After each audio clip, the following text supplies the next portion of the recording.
so bad. Nice.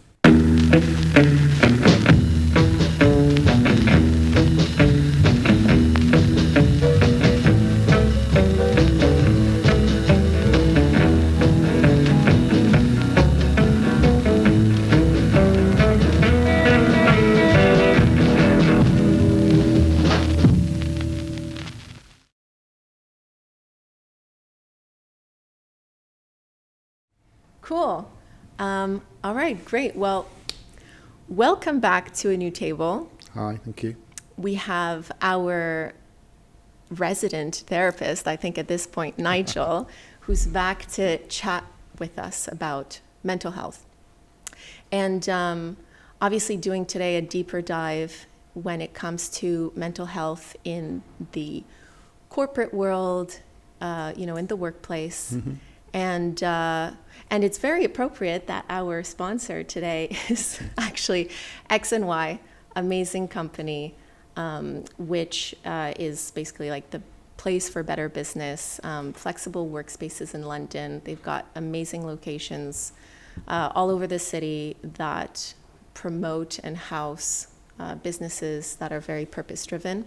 And I know it's definitely in their ethos and their values to really make sure that they are there for their employees and that they consider mental health as part of their, their benefits and their programs and within their culture. So I know they were very happy to be able to be a part of this episode in this wonderful space. So I'm really excited about this particular episode, obviously because it's, I think it's something that's really relevant for us to talk about today. Mm-hmm. I can totally see how this is a conversation that's going to be super appropriate for anybody who is listening, who has a job, who works and who is an employee, and to consider like how they can find balance, work-life balance, but also for people who run businesses and who manage teams and what they can do as employers and as company leaders to have a lot more more consideration for mental health, providing a more sustainable environment for everyone. So yeah, I think this will be a very interesting deep dive. Okay. So mental health in the workplace. Now, I think this is a conversation that's really been evolving a lot, especially in the last couple of years. I know that things have changed a lot in the mental health space with the pandemic, post-COVID. But talk to us about how that's shifted also in terms of how people are in the workplace. I suppose a few things have changed, haven't they? I think people are more aware of it. I think employers are more aware of the mental health of their employees, whereas perhaps if you go back, not that far really, but that was something that really wasn't discussed in the workplace. And although in theory employers had a duty of care, I don't think they really saw that as part of their remit. I think the pandemic probably changed quite a lot in that people gained that ability to work away from the workplace, so to kind of work at home, didn't they? I think if someone had said to you pre-pandemic that half of the workforce were going to work at home for a couple of years, you probably would have thought that was something that was beyond possibility, was never going to happen, but it did happen in real time. We didn't see any major change in productivity. People worked just as hard at home as they did in the office. Right, because I think before companies were a little bit worried if employees working from home meant that they were less productive, so it wasn't really something that people allowed or companies allowed, but then it became a necessity, and obviously I think we almost saw like a different shift where and I think for some people anyway it kind of allowed people to manage their lives better as well, because by being at home there were sort of small things they could do, so they didn't have to take time off from work. So there was kind of more flexibility, wasn't there? I think as it was what we saw during the pandemic. And then since then we've seen some people continue to work from home, some people have gone back to the office, but certainly from the people I talk to, probably hybrid working is probably the most popular. Mm-hmm. So people have this choice of going into the work or staying at home, and we seem to have a pattern now, don't we, where people stay at home Monday, Friday, and tend to go into the office Tuesday, Wednesday, Thursday. That seems to be how a lot of people work it, but obviously there are kind of individual patterns. I think there's also something previously about when people did have mental health issues, they would disguise that from their employers. So the stated reasons for absence would tend to be physical things, wouldn't they? Whereas actually now I think it's much more likely that people get doctor's certificates that say stress at work, anxiety, depression, whereas previously we didn't see that. Do you feel like it's almost like it was perceived as not necessarily a valid reason to take time off? Or do you think, or sometimes I'm thinking people have this perception that they would come off as more of a liability, you know, as a productive worker, if they kind of admit that they are struggling? Probably a couple of things, isn't it? I think part of it might be people like to justify why they're off. So I think they're comfortable if they've broken their leg or they've broken their arm or they've just had an operation, because it's obvious they're poorly. Right. And that's more accepted by other people. Whereas people who've got a mental illness, I think sometimes they want to feel the need to justify that to other people because you can't see there's anything wrong with them. I think some people feel a bit guilty for not being at work. You know, because in some respects they think, well, I'm still fully functioning. You know, I can still walk, I can still move around, but I'm not coming to work. So I find that with clients, you know, sometimes when clients have had a period of time off with mental health issues, they'll often say, well, what do I say to people when I go back to work? Because they're immediately uncomfortable about how do they justify this period of time they've had off. Right, okay, so like people are mostly stressed about having a good story to justify their absence. And maybe there's a perception that saying, oh, I've been off with anxiety won't quite cut it. So do I invent a story and say I've had a gastric illness or something like that? Whereas I was always encourage them to just go back and say, well, I've been off because I've had some mental health issues, but I'm okay now, because there's nothing wrong with saying that. So what do you think has changed? Do you think it's mostly the acceptance that we have now today in modern society with, the validity of I don't want to say mental illness, but like just mental health challenges? Or has the change, do you think, come more from, the corporate side, employers actually, realizing that this is something to consider and to be supportive of? I think there's probably a couple of things, isn't there? I think the whole concept of mental health and mental illness is a much greater part of society. So we've seen a lot of high-profile figures in the world being very open and honest about their mental health challenges. So I think that's changed the agenda a little bit in that it's now more accepted. But I also think employers' approach to employees has changed in that we've got more sophisticated support networks, haven't we? So we've got things like employee assistance programs where employees can ring a telephone number, kind of access counselling, if you like, or access support without their employer primarily knowing it's them. There's a level of being anonymous in terms of being able to reach out for support, but not having to directly tell your employer that you are struggling with something. I think that's quite helpful. Before, I think the norm has been HR, human resources. I know that that's your background, right? Like so you've got this wide spanning career where you actually started in the corporate side, and then you moved over to, public, and then now you're doing your private practice. But when you were working in the corporate world, do you did people assume what is exactly the HR support that most companies have? Is that sufficient? Do you think it was comprehensive enough before? Do we consider mental health support and access to different programs like in addition to the standard HR support that people can find in your standard company? I think it varies a lot. I think the first thing I'd say is that most support networks inside companies tend to be quite old, quite historic. So they tend to be focused around physical ailments.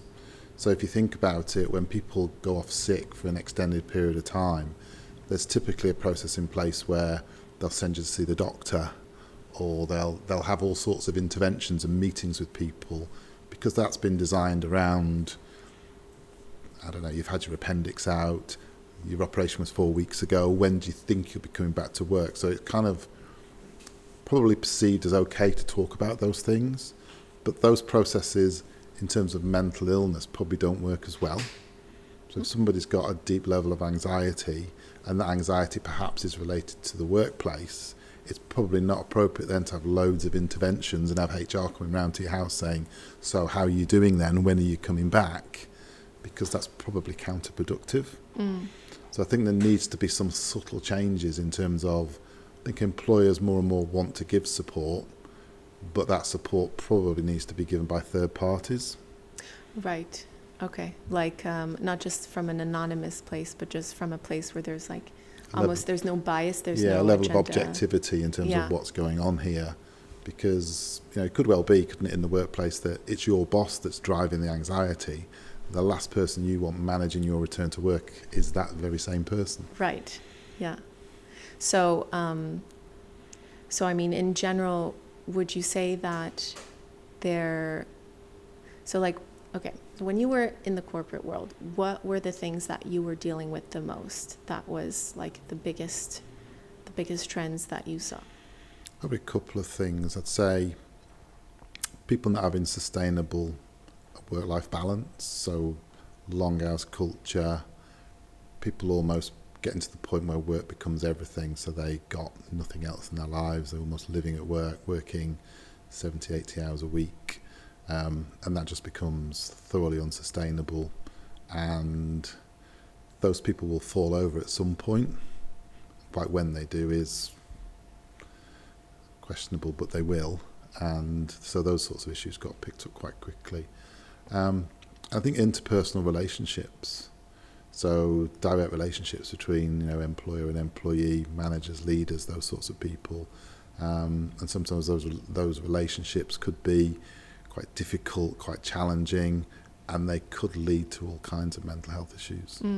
So like issues like what? Like I guess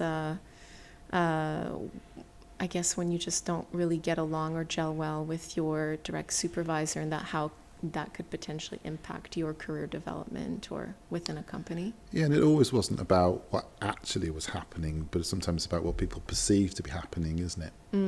So that person's making me feel like that person's pushing me in that direction, and that might not always be true, but some people's perception is reality, isn't it? So yeah, there were lots of issues like that. Is that, and how is it now with the people that you do see? Because I understand that a lot of your clients are also coming from have a lot of work stress, and do you notice, like, is it the same these days where it's mostly about the unsustainable workloads or interpersonal relationship issues? Yeah, so it tends to be, perhaps I see it from another perspective now. I think when I saw it when I was in corporate, I saw it more as the employee deciding to do this and deciding to do that. So they were very much the architects of that. I work lots of hours, I kind of live here. I think now as a therapist, when I see people come through my door, I see it from a different perspective. I tend to hear, I feel obligated to do this. I feel I have to work these long hours, and actually given a choice, I would choose not to. Okay.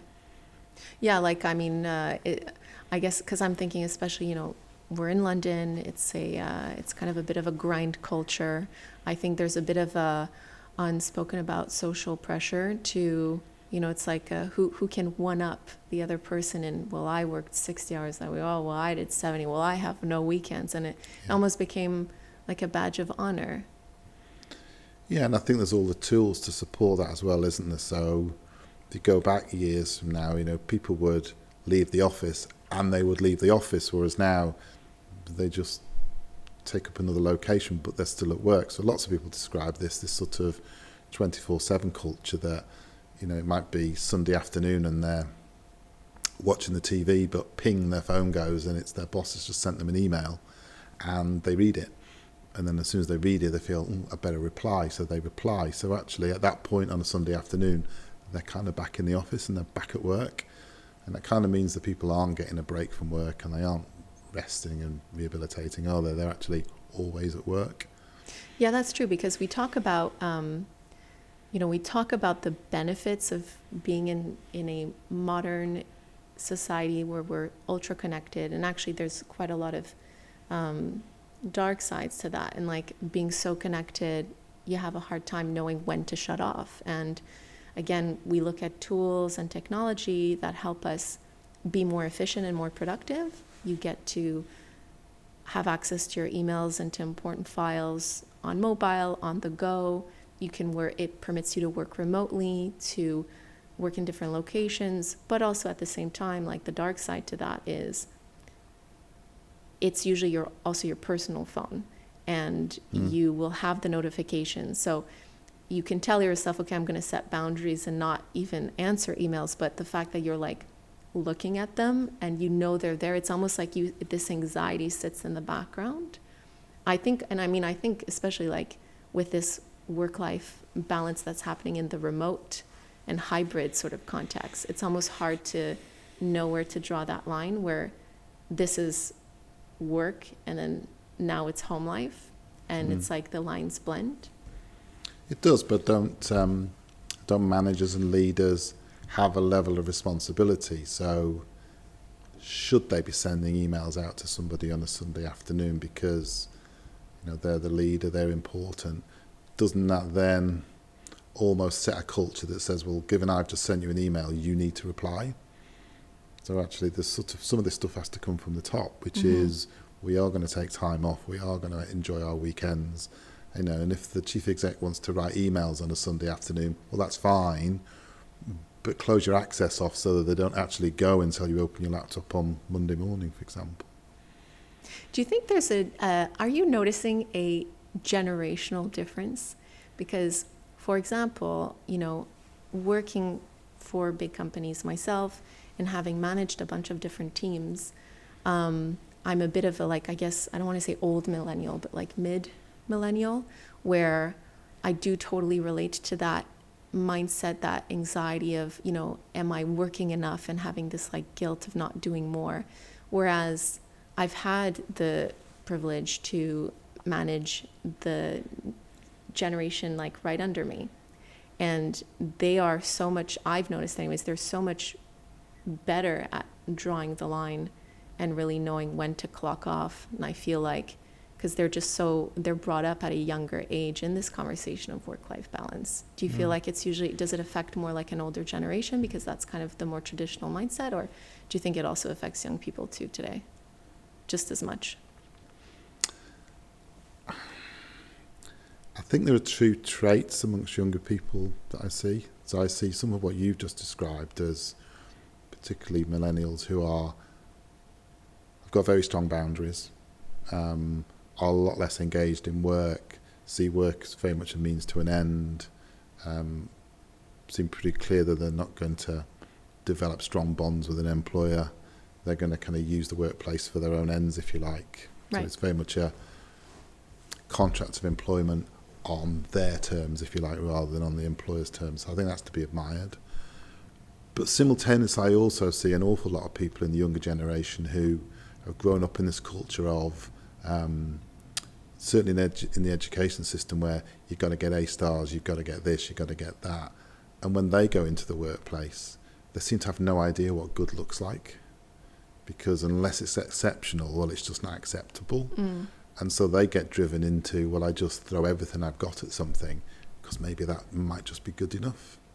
So they have no sense of what good looks like, and therefore all they do is throw everything they've got at it, and it is completely unsustainable, because all they do is just work every minute they've got and pray to God that it's good enough. Right. And quite scary. I mean, we definitely, I know, are in a culture where, we breed perfectionism, and, while I do appreciate, and I think it's important to have pride in what you do and every job that you do, for sure. I think, there's a balance that, like, not at the expense of your own mental health and your own happiness. And I think there is a balance. We talk about work-life balance for the individual a lot, I feel anyways.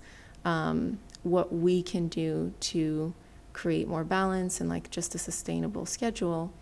But then, like, what then what can organizations and employers do to make sure that they're, like you're saying, lead by example, set up certain boundaries? I don't necessarily think that companies today see it in their benefits to, work their employees to the ground. It's... Well, I think there's that balance, isn't it, in terms of work-life balance between if you work your employees too many hours or you don't have a work-life balance, productivity drops off a cliff. Yeah. So it's not a kind of coincidence, is it, that the UK's got the longest working hours culture in Europe, but we've got just about the lowest productivity as well. Oh, does it? I didn't know that. And we kind of know that because Really? you can see it in yourself, can't you? If you do something for 4, 5, 6 hours, we do it pretty well. But the moment you get into your 13th or 14th hour, your productivity drops off a cliff, doesn't it? I mean, that seems to be what's happening. So we've got this very long hours culture, but we're really struggling with productivity. Our productivity is way below the kind of European average. It's like I find that interesting. I didn't know that statistic. It's almost like we measure our productivity or the quality of our delivery by like the number of hours put in, not necessarily by, so it's like quantity over quality. And I do agree. I think sometimes, because you can have you can do a 6-hour job in 3 hours on some days. And then some days, just things get a bit out of hand and it takes you way more time to do things. But like our work schedule, the norm is so rigid.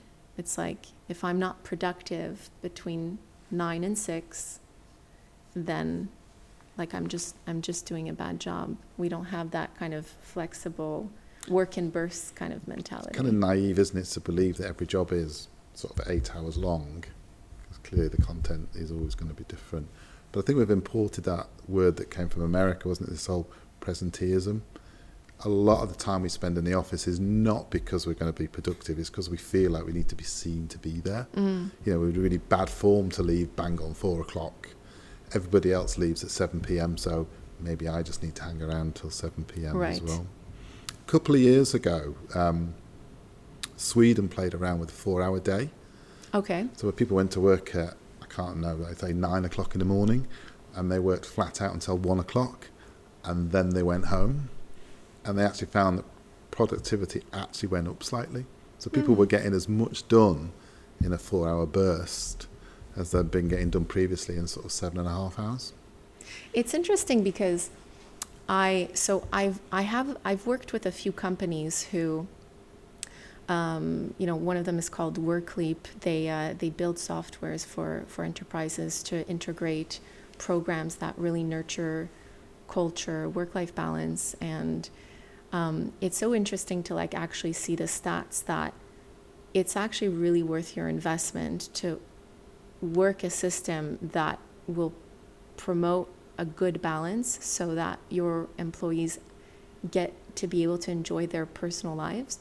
When they're happier because of that, they come to work much happier too, much more engaged, much more refreshed. They're not like burning out through both ends. And then obviously that makes them much more productive, more efficient. People take more pride in their work because they're so much more present. And that also really nurtures loyalty. And so employees who do feel like they get this support and this respect of their work-life balance actually stay a lot longer at their with their organization. So I do think that companies now are waking up to like it's actually a worthwhile investment. Yeah, I think about any other equipment that an organisation's got. If they've got a fleet of cars, they get them serviced appropriately, don't they? They kind of top them up with water and blow the tyres up and do all of those things meticulously so that their fleet of cars works really, really efficiently. But they don't always do that with their employees. They don't make sure their employees go home on time. They don't make sure their employees get a good night's sleep. They don't make sure that their employees get a weekend off. The better you take care of your employees, you're right, at the end of the day, they will be more productive, they will be better employees. But the employer has a responsibility sometimes to kind of make sure that happens. I think back to something one of my one of my favorite professors in university would say when he would, prepare students to entering the workforce, and he would say, remember that as an employee or as somebody entering the workforce, they're interviewing you, but you are also interviewing the company as well. Yeah. And it really is, I think it's really about understanding the power of a mutually beneficial relationship. It's not just about, well, we're giving you a job and you owe us your life. It's really great, I scratch your back, you scratch mine. Together we can have a really great relationship as an employer and employee. I'm seeing personally a big shift in general. I don't know if you agree.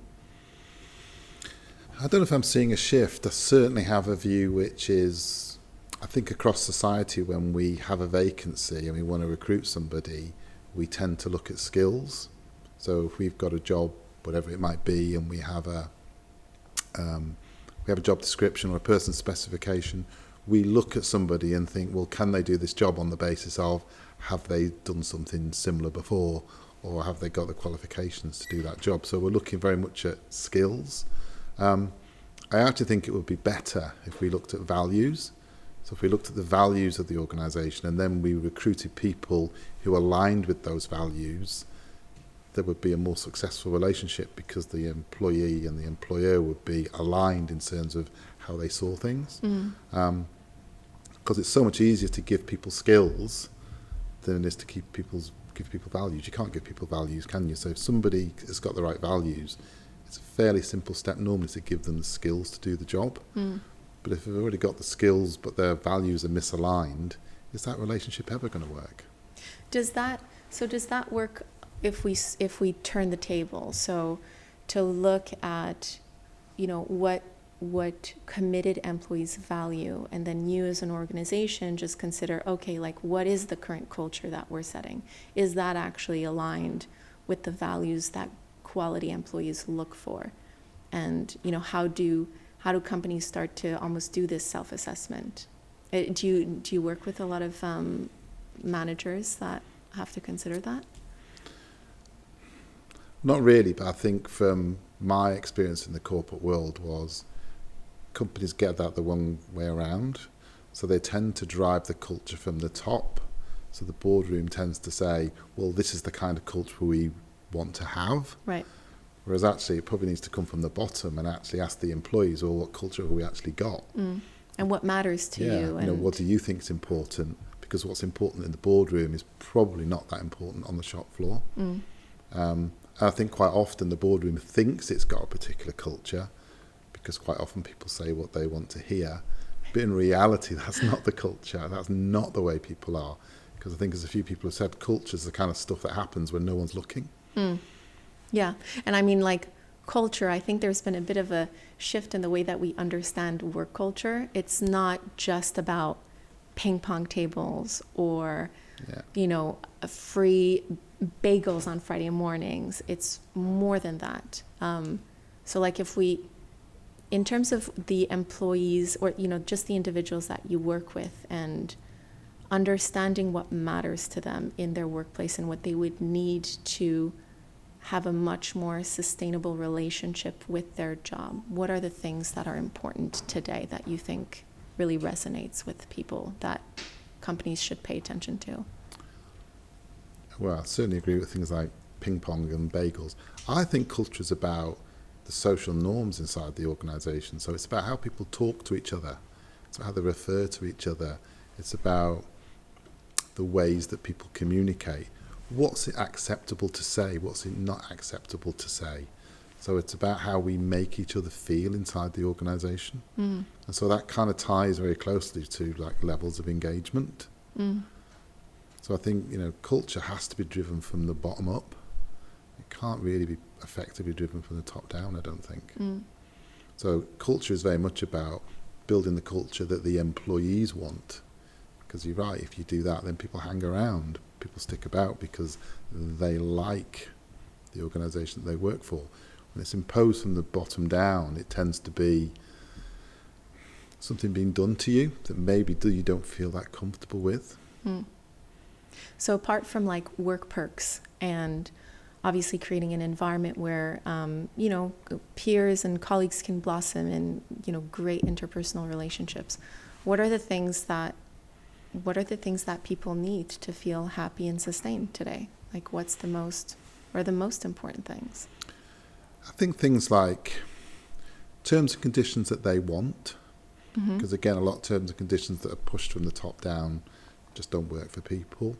So I think people quite like things like flexible benefits, because everybody's got different circumstances.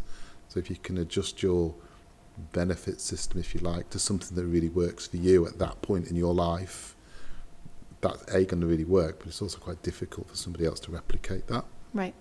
So I think that's really, really important. I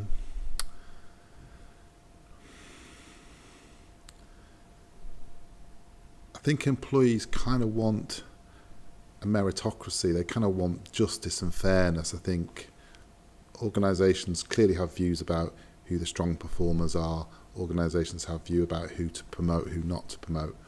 But that just needs to feel fair. I think most people know who the strongest performers are, but when that process gets distorted by nepotism or whatever it might be, then I think the whole pack of cards comes crashing down quite quickly. So I think people maintain faith in an organisation if they feel that the processes inside it are fair. The moment they start to feel unfair, I think people distance from it quite quickly. Yeah, and I think, like, especially when it comes to performance evaluation, when, I think today you really see that you can't use a cookie cutter, one size fits all kind of approach, right? Every employee is different. Obviously, roles are different, but I think everybody has a very unique skill set, different character traits. And obviously, it's very easy to pay attention to, like, the loudest person in the room, but I think people need to feel recognized and, acknowledged and rewarded in their, like, own merit. And I think that that's very important too, to have that very personalized approach to management and to culture, and to be able to, like, integrate that in but I think that process needs to be kind of quite human as well. I think it's probably one place where I'd be very critical of, HR as a function, certainly in the UK, in that we've developed quite dehumanising performance mechanisms. So people are getting to the end of the year and they're having a conversation about their performance and coming out being told, you're a C3. What the hell does that mean? People want to have conversations. They want to be told, this is the stuff you do really well and keep on doing it. This is the stuff you do well, but you need to do more of it. And maybe this is the stuff that you should do less of, or this is the stuff you should stop doing. But it needs to be words. It needs to be real. People need to be able to relate to it. It's not about being categorised and being put in the A box or the C box. People just want to know, what do I do good, and what do I need to do more of, or what do I need to do less of? So that's about having conversations.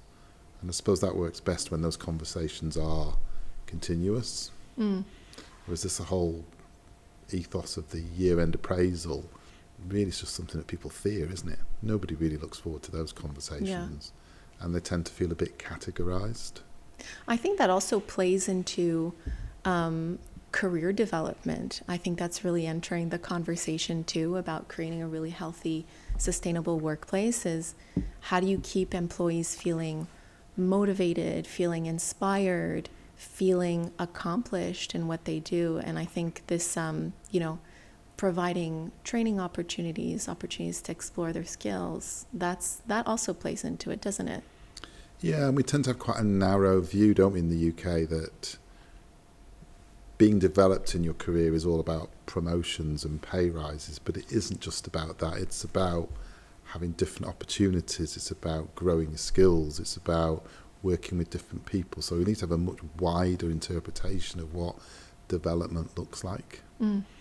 We talked about in our first segment mental health and sometimes even just being able to support somebody else in their own challenges is therapeutic to ourselves. What's the importance of mentorship in the workplace? I think mentorship can be good in the sense of, particularly when people are new in roles, I think it can be quite reassuring for people, grow people's confidence, people's self-esteem, etc. I think there's but also a bit of a danger with mentoring inside the workplace of how skilled are people to do that, because there can be a little bit of, well, you need to be just more like me. So it's about understanding that everybody's different, and actually what one person's path to success looks like might be very different to somebody else's. But nevertheless, I think having a mentor system is helpful. I think it's good for growing confidence, it's good for growing perspective, and I think it's good for sort of covering people's blind spots. What do you mean by blind spots? A lot of people inside organisations just have quite a crude view of how to get to the top. It's kind of, the straight line. I just need to go from here to the top as quickly as I can. But that actually isn't the best way to go, because it's about getting a broad basis of development, isn't it? So if you're going to run an organisation, you need to understand how the whole organisation works. You kind of need to be able to appreciate how that bit works and how that bit works. And you can't do that unless you move around and actually have a really broad basis of experience. But sometimes people don't want to do that because that takes time. So they just want to make the quickest route to the top. But that kind of then builds you with a very kind of narrow focus and a very narrow band of experience. Yeah, and I mean, how does that play into having purpose in your job? I mean, I think you need to find, I don't know, I would think that having these milestones attributed to roles and salaries and promotions, it's very easy to project that great, that's my next level of happiness. But I think you hear a lot of stories of people that work super hard to get to a certain place, and then at the end of the day, they're not really happier because they haven't found more purpose in their careers. I think you see that a lot. I see that now. I see a lot of senior people come along and literally say that I've spent my whole life getting to the top of this organisation, and I just climbed the wrong organisation. This is not where I want to be. But you get so wrapped up sometimes in, I need to achieve this, I need to achieve that the journey in itself becomes everything. But then when you get to the top of the mountain and look around, that's not the mountain you wanted to climb up. So I think that's probably important on the journey, that you have a lot more check-in points. And that's probably why things like mentoring are really, really important. It reminds me a little bit of what is that? What's the phrase that we've been seeing in the media in the last couple of years? This era that we're in, the Great Resignation, and how more and more people you saw this trend, people resigning, and is that? I think it's linked to realizing, oh my gosh, I need to get a little bit more happiness or purpose out of my job, and what am I doing with my life? And life is so short. And what do you think of that? I think it's partly that, but is it also driven by I haven't really got any work-life balance, so actually I can take a little bit of control and step back and start to kind of have things slightly on my terms more than on the employer's terms, because the balance is kind of wrong. But also I think I see a lot in millennial people rather, that they're not as tied into the corporate life. It doesn't really appeal to them in the same way. I think if you go back many years, the deal with the corporate world was, well, you sign up, man and boy, and work for us for the next 40 years, and you have a job for life, and you'll be very, very, very well rewarded. I think millennials think, well, it isn't going to be like that. I'll go and give my heart and soul to an organisation, but at the first kind of financial downturn, I'll just get retrenched and I'll be out on the streets. So actually, do I really want a world like that?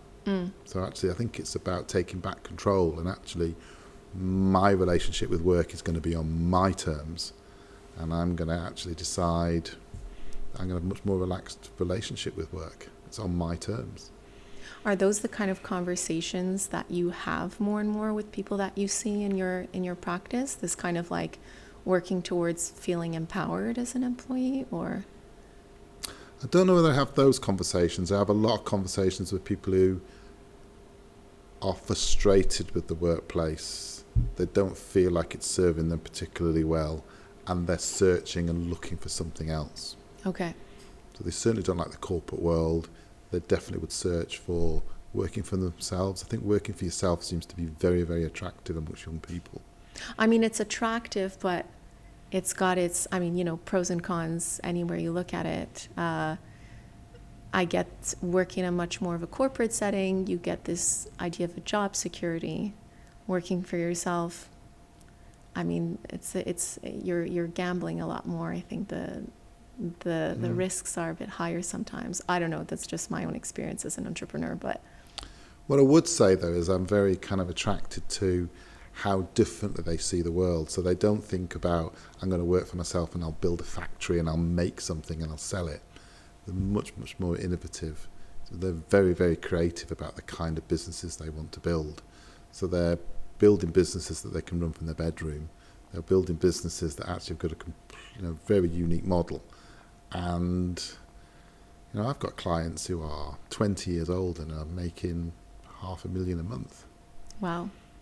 By just taking that risk. Just by taking that risk and developing something that's incredibly unique. How sustainable is, how long-term those businesses are, I don't know. But they can create incredibly successful businesses very, very quickly. But also, like, not everyone is cut out for that. And I wouldn't, in the same, that conversation about, like, not imposing what we think works best for us as what's going to work for others. I think some people are really happy and really benefit from having that structure, from having a place to go every day. I mean, we were talking about interpersonal relationships at work, and obviously like that can be that can create a lot of stress and anxiety when that doesn't go well. But we forget to talk about how we get a lot of our social it fills up our social tank in a way when we get to go into work. They're our colleagues are people that we interact with the most, sometimes more than our own family members, right? So I mean, I think there's definitely pros and cons with each type of work structure you build for yourself. I think it's maybe just a matter of figuring out what really works for you, what's really sustainable for you. That's different for everyone. Yeah, but I think that's more of a generational thing, isn't it? So I think for some people who've had a history of working in the office and now they're working at home, they do sort of mourn the coffee machine conversations. They do do miss those conversations that they had walking down the corridor with people or in the lift or whatever. Those kind of deepening of work relationships that happened in informal settings. But for the younger generations, they've never had that, so they don't miss it because they've always worked online and their interactions with people have always been through Teams meetings, so there is no social element to it particularly. Right. They don't really have work night outs or whatever. They've just never had that. They don't have those deeper understandings with people. I work with lots of people who've got jobs, may have 30 or 40 colleagues, and they've never physically met them. But they don't worry about the fact that they've never met them because they that's know just them. how it is. It's just, that's how it yeah. is. If you've grown up to live online, I mean, that is your normal. Yeah, they don't feel the need to have that deeper relationship with people and know if they've got kids or whatever because it's never been an issue for them. Well, wait, when you say that, I have to push back a little bit because you can know your colleagues deeply. I mean, I've worked with remote teams for many years, even before the pandemic, because I always freelanced. And, you really do get to know someone. I mean, I look at Ben, for example, on our team, and him and I knew each other for a couple of years and we never met in person. But we had our moments where, you do nurture your peer relationships on the side where you take moments either right before your meetings or, at the end of the day where you connect on Teams or on Zoom and you chat about someone's weekend or, you share some of the things you're going through in your personal life. I do think that we're creating organic, deep connections, even in a virtual remote world. That is how our generation exists now. I think that depends, though. It depends on the personalities and how gregarious you are because there are quite a lot of people I talk to who work in like call centres from home and they may only have one team meeting a week and it's like on a Friday morning, but there is no social chit-chat. It's just let's run through the numbers and then everyone just leaves the call. And other than that, they don't really have any interaction with their colleagues. So it's quite a lonely world sometimes and they don't know their colleagues well. So then in those cases, that's very important, I would say, for organizations to set up, to structure time and put time aside for team get-togethers or brainstorms or more than weekly statuses. I mean, just in what I've heard how people run meetings today is they always they really take let's take 5 or 10 minutes before we start and we get into it on a Monday to be like, how was everyone's weekend? And let's do a bit of a roundtable. Anyone has anything fun to share? Or I've experienced like virtual happy hour on a Friday. And I think the organizations just trying to recreate these moments. But I can appreciate that can be unique to every organization. I think you still have very traditional kind of. I think you get mixed feedback from that. So you get some employees who think that's really valuable and really, really good. But I've had quite a lot of employees said, well, that's just bullshit, I don't like it, and actually refuse to put their cameras on because they don't want people to see inside their home. Right. And make judgments about them. So they're happy to join the Teams call, but they don't actually want the camera on, and they're just not interested in how somebody else's cat is or whatever. They're incredibly cynical about it. Yes, true. Animals. We're getting to know a lot of animals through Zoom. People's, dogs and cats appearing on camera, but I don't think we can take it as a universal thing that people like that interaction. For some people, they're just really, really uncomfortable with it. That's fair. What's the current trend nowadays? We talk about work-life balance, maybe being I want to say more accessible or maybe differently accessible because of this like remote hybrid trend that we're seeing. But when it comes to, let's say, burnout, which is like big buzzword in the corporate world, how have you noticed like, I don't know, a spike or decrease in numbers with this hybrid system, or just the same? I don't think it's really changed. I think certainly during the pandemic, having lots of conversations with people who would say, I'm really uncomfortable with my team working from home because I think if somebody's not visible, how do I know they're working? And I would always say to those people, well, the people who are working from home will work pretty much the same at home as they did in the office. So the people who are going to skive off at home, you know what, they were probably skiving in the office too. They were that person who did laps of the floor or did, trips to the smoking room or trips to the coffee machine or the water fountain or whatever. So I don't think it's really changed. I think your relationship with work is probably going to be broadly the same whether you're in the office or whether you're at home. And the productivity figures seem to bear that out. So basically I guess burnout is still a very common phenomenon. Yeah, there's still people at work, who work from home, who still do 70-hour, 80-hour weeks. That's not going to change because that's their relationship with work. And so, so burnout, just have a bit of a moment to define it well. What's the difference with burnout and just being exhausted and needing a Friday off? I think one leads to the other. Okay. So I think repeating an unsustainable work-life balance or work pattern burns you out over a period of time to the extent where there'll become a day where actually you can't repeat the cycle. That's where the burnout comes, isn't it? It's when whatever you've been doing for however long you've done it, there will become one day where actually you can't do it anymore. So when the alarm clock goes off at 5 a.m. and you've got to be on the train at 6, suddenly that day you say, I can't do this anymore. There becomes that day of reckoning, doesn't there? Do you feel like when you speak to your clients, you engage more in the conversation of I'm starting to feel tired and exhausted, or is it usually once it's all come crashing down and the burnout has already been hit? It tends to go with people don't feel it the same way all the time. So they go through phases of coping with it slightly better than at other times. So they go up and down a little bit. So they'll tend to have the conversation with me when they're on the downward trend of this is all getting on top of me, this is getting too much. But they're normally not at the point there where I have to stop this. And they're usually grappling for, I need your help for how I can better sustain this. So they usually start from a point of, well, I just need to find a better way of working 80 hours a week. Right. They don't start with, maybe I need to cut back to 40 hours a week. Yeah. It's, can you help me to keep doing the impossible? And we quite often have this conversation about, so what you want me to do is to give you more than 24 hours in a day. And they'll all go, yeah, that's perfect. Yeah, that's not possible. And I always say to them, but that'll just make things worse. Yeah. Because you'd just work even more hours. Yeah, I would. So I think at the point where they come and talk, it doesn't tend to be we're not really at the point of finding solutions at that point. We tend to be having conversations about how can I just perpetuate this, because it tends to be people turn the gun on themselves. It's, I'm not good enough, I ought to be able to do this, everybody else is working 80 hours a week and now I'm not keeping up. So they tend to be looking for, maybe I should drink more water, maybe I should do this or do that. But you have to come back ultimately to some tough love almost to say, but this isn't sustainable, is it?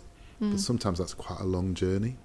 Right. It's like undoing a complete different, undoing a whole mindset about work. Like you say, you're projecting a lot of your personal value, and you're projecting it maybe in the wrong.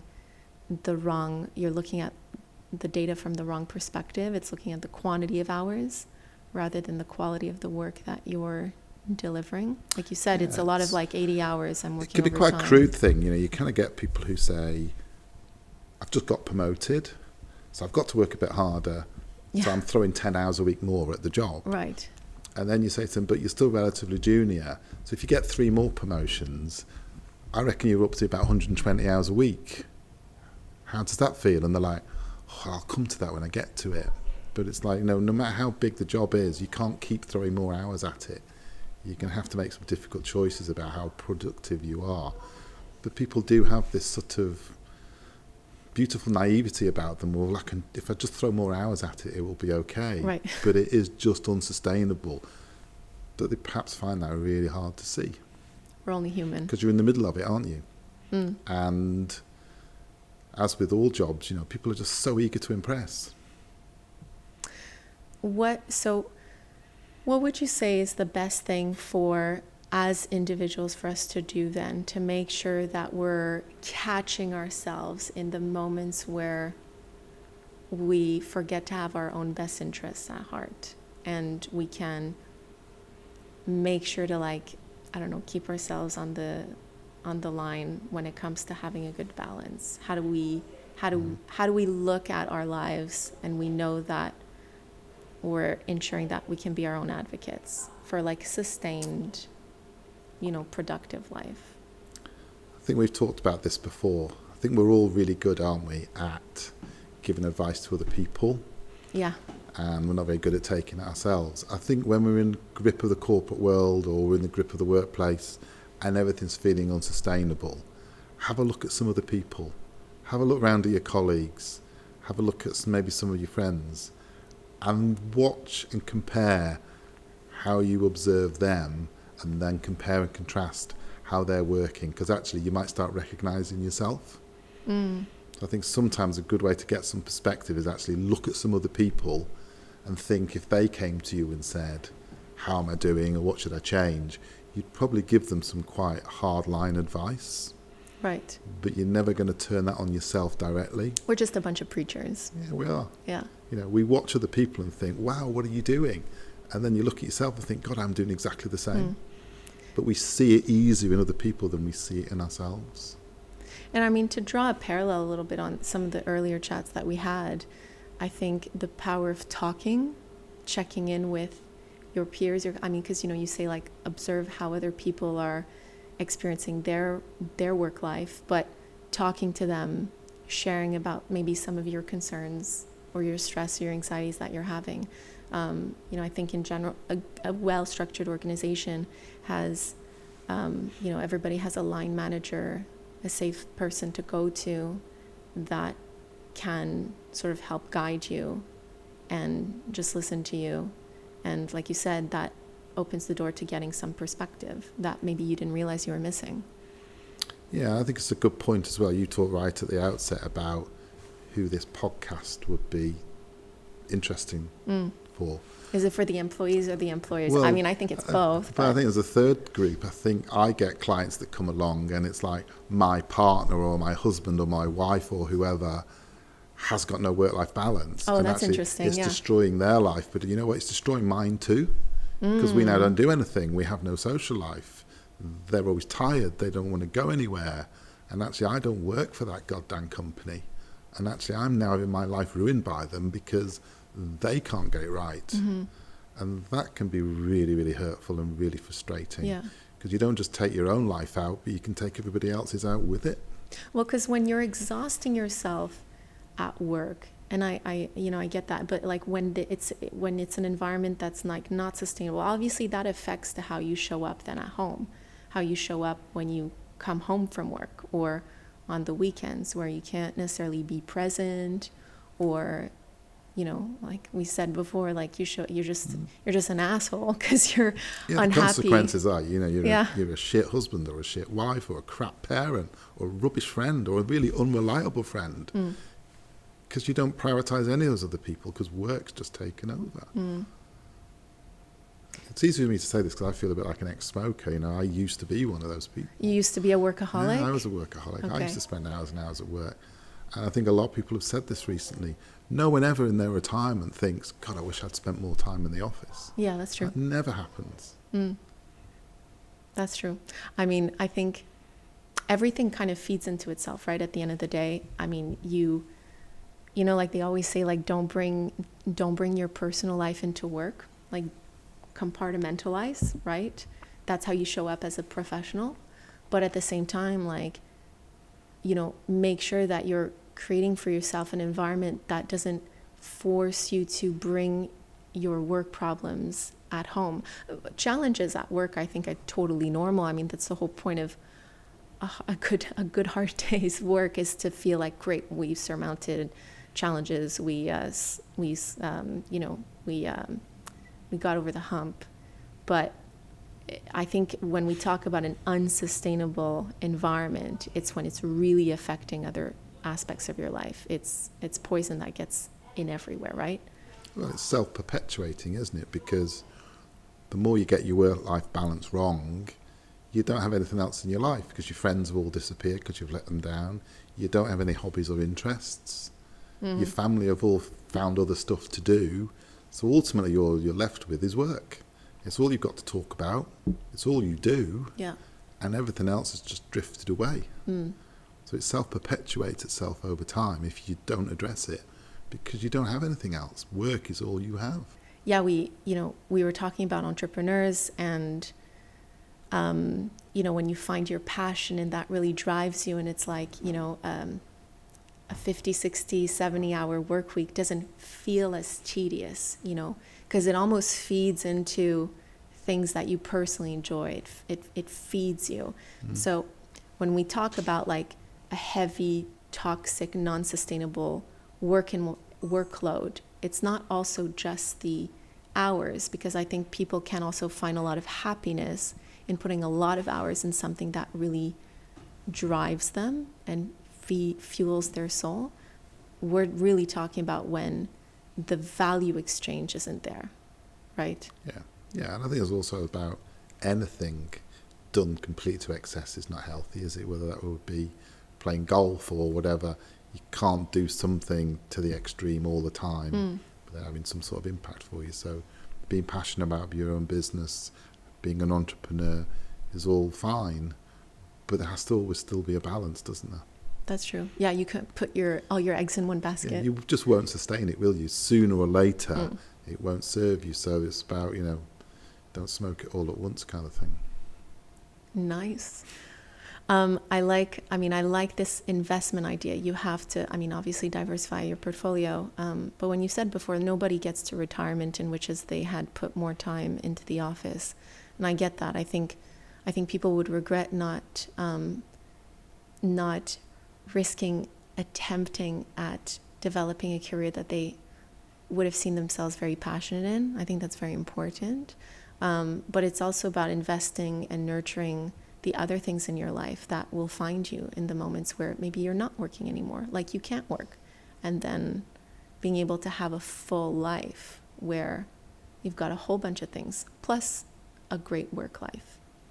That's the dream. Yeah, one feeds the other, doesn't it? Yeah. So time away from work is incredibly important because we go back to work refreshed, don't we, with an appetite and hungry. And that's what we lose in the work-life balance loss, isn't it? We don't have that recuperation. We don't have that other distraction. It's like Groundhog Day, isn't it? Every day is almost a repetition of the previous day. Oh, God, yeah. And that just feels like such a wasted life, doesn't it?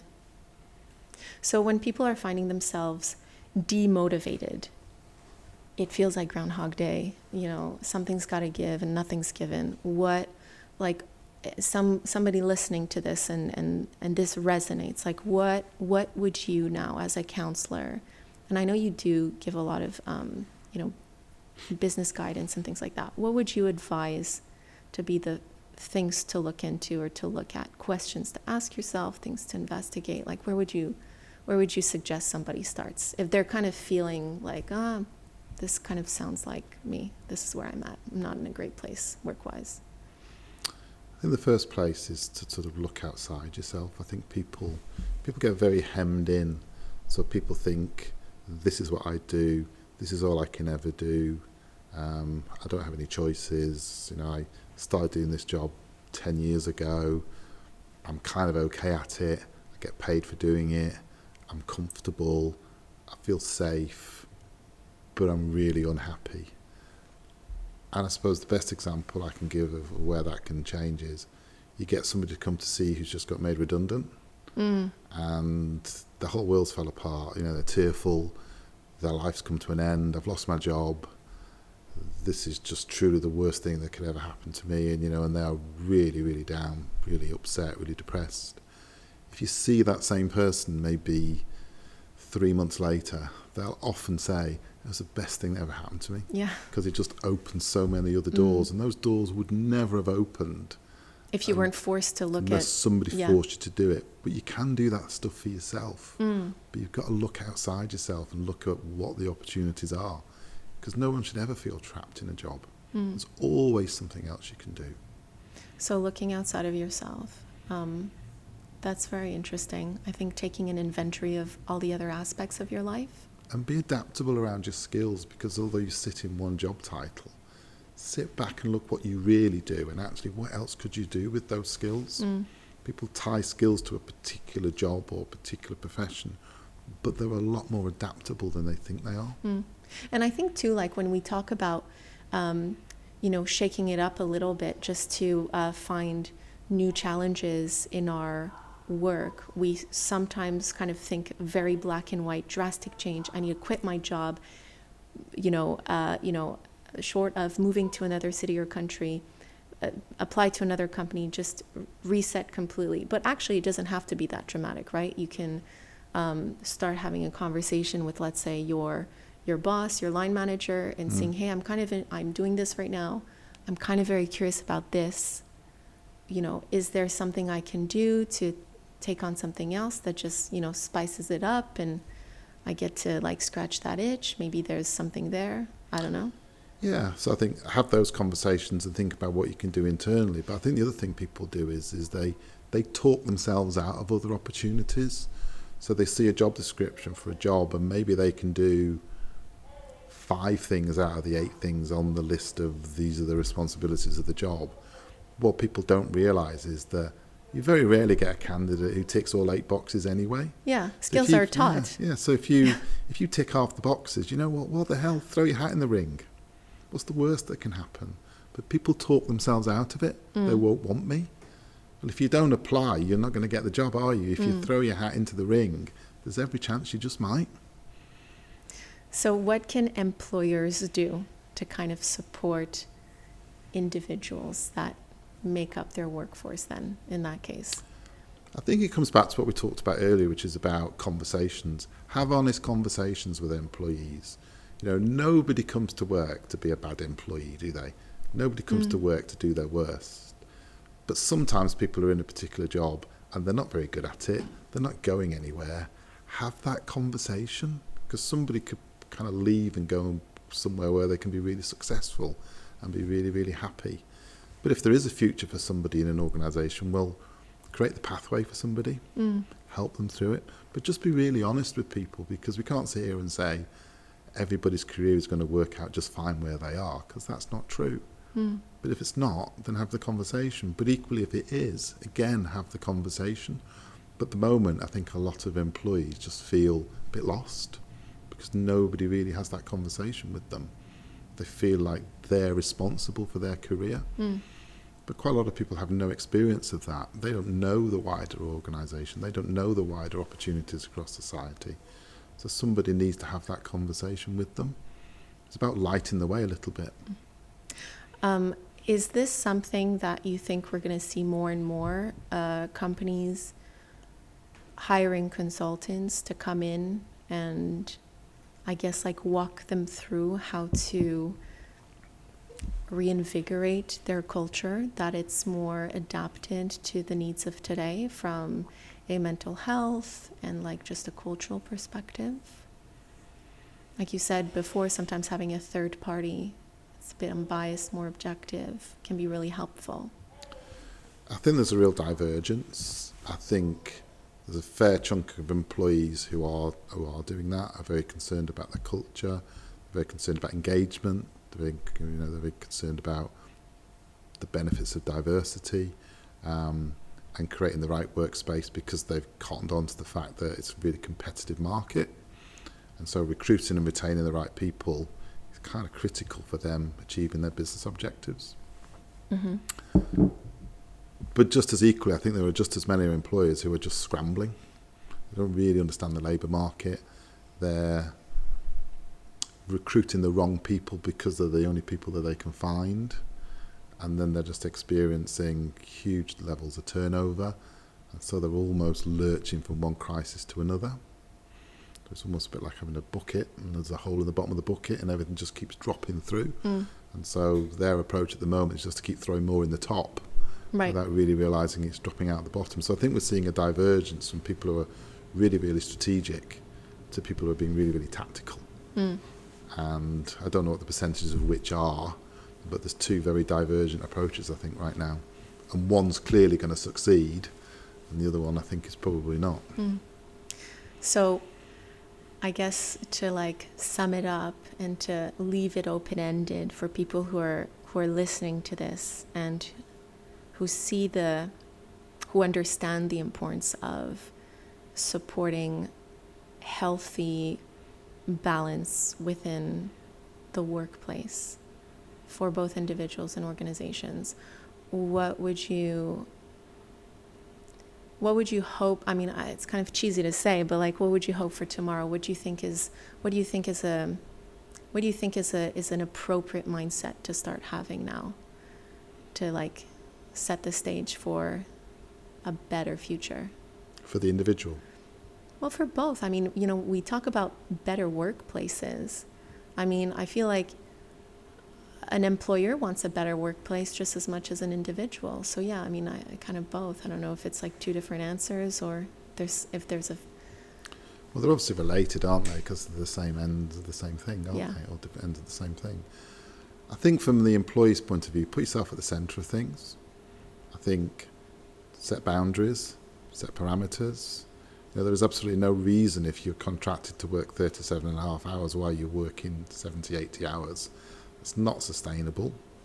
I think be as productive as you can be in the workplace, but then try and shorten the hours as much as you can. Because at the moment with the long hours culture, I think we are quite unproductive, and that almost creates the longer hours. So there is definitely something about to like make up for it and then that. But I think the employer again needs to do the same thing. So start to set limits in terms of what time the office opens, what time it closes. If people are working from home, start to make sure that people are logging off. Just drive the behaviours you want to see. To start to give out the right sorts of messages, which is discourage the long hours culture, encourage people to get rest, encourage people to take their leave. Lots of people end the year with 40 or 50 days holiday that they haven't taken. That they never take, Or they end up taking it in November. They don't go anywhere. They just sit at home and probably read their emails or whatever. So much more of an active intervention, really. Active intervention and drive the right behaviours. Because it's not about the work, is it? It's about what you do when you're not at work. I mean, that feeds into how you show up at work then the next day, right? Yeah, I worked for a company, I won't say who, but they had a really active scheme around encouraging people to do stuff out of work. So they were sponsoring people to go off and do hobbies and activities and encouraging people to do other stuff, which again is a really, really positive idea, and it's really, really well received. Yeah, no, I think individuals appreciate that in companies. I would say I mean, I guess maybe I've just been lucky, so I'm probably just seeing it from my lens, where I'm seeing, oh, like much more good balanced culture in the workplace. But, yeah, I guess it really depends the industry. Being your own advocate at the end of the day, and just, yeah, I don't know, making sure you have your back. Yeah, and I suppose like anything else in life, isn't it? Work's supposed to be something that you enjoy. Yeah. Kind of employers want employees to have a smile on their face. They kind of want them to be positive advocates for the organisation.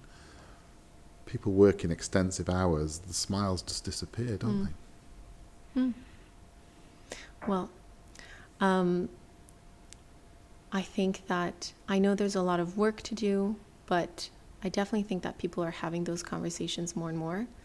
I also think a lot of these ideals are becoming non-negotiables for employees, and I do think that that's actually, I think change is happening from the ground up, like you said.